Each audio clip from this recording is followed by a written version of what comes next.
All right, so I want to rotate this equation, y equals square root of 16 minus x squared, about each axis. So let's look first here and figure out what the graph is.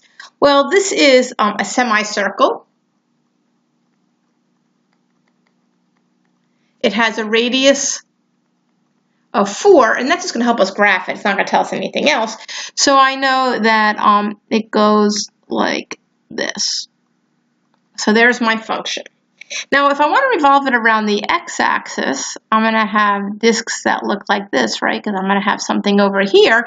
And so I'm going to have a dx, and my radius for my function r is going to equal y. So that one's not that hard, but I'm revolving it here, so I have to remember, where am I going to? What are my endpoints? Well, -4 and 4 are here, and remember, there's a 4 up here, because we'll use that later, and that's 0. So I'm going to integrate from -4 to 4, and I need pi times my radius, which is y, so 16 minus x squared. I have to square that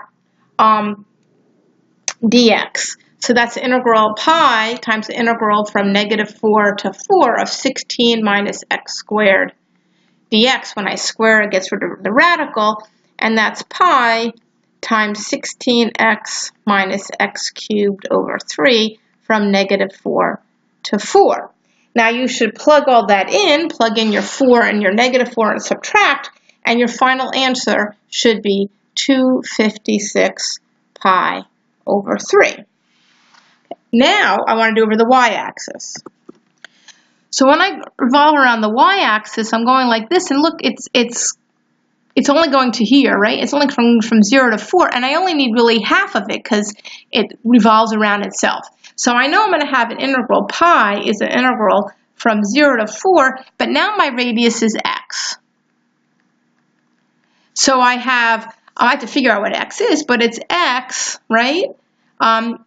Squared dy, but I can't have the x squared. I have to solve for x.